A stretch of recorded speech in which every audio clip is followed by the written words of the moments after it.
we just know it helps not only Owen and his diagnosis, but the diagnosis for others as well.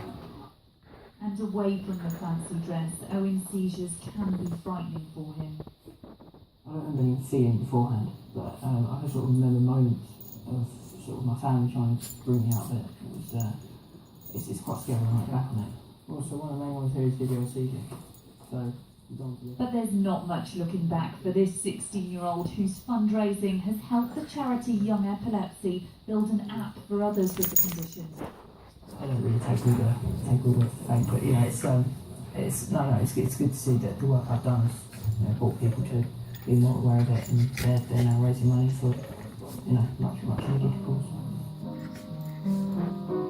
And this modest teenager's talents don't stop there, and nor will his campaigning, as he's already composing his next fundraiser.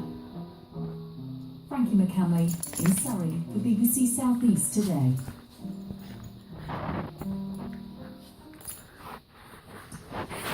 Mr. Healy, South East is capable of producing some of the best wines in the world in recent years, with international awards for sparkling wines to rival champagne.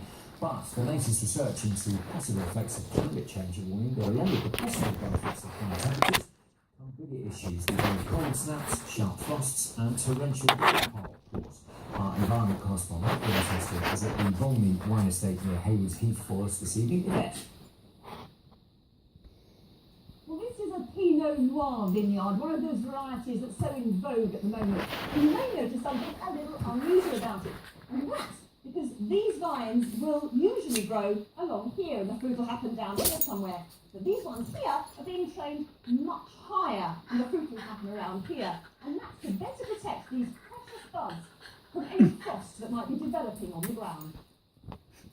Waiting for spring to warm up, the start of another season in the South East's vineyards. Winter has treated the vines well, but they're not out of the woods yet. And we're just at that critical time of year when vines are coming to life, sap starting to rise on them, Perhaps have a look at this example down here. Here we go. You can just see a bit of sap rising there. And that's a sign of these vines coming into life. And of course the risk now is of air frost, spring air frosts in vineyards. Where people can manage those frosts, the risk isn't so great, but where they can't, we've just produced a load of evidence just to show how damaging they can be to yields at the end of the year. And the research suggests the industry could be left vulnerable to increasing weather extremes unless wine producers adapt to climate change. At Volney Wine Estate in Sussex, they're doing just that. So this is our frost buster, and this is the thing that saves our buds from getting hit by frost in the early spring. And basically what it does, it has a massive fan inside it, and we heat some air up inside that, and the fan blows it out. And my vineyard manager, she will drive around the outside edge of the vineyard with the warm air being blown out, and that will keep the air circulating, which will stop the frost from settling on the buds and damaging them. Over the past decade, there's been a boom in wine production in the South East, and the quality has improved dramatically too.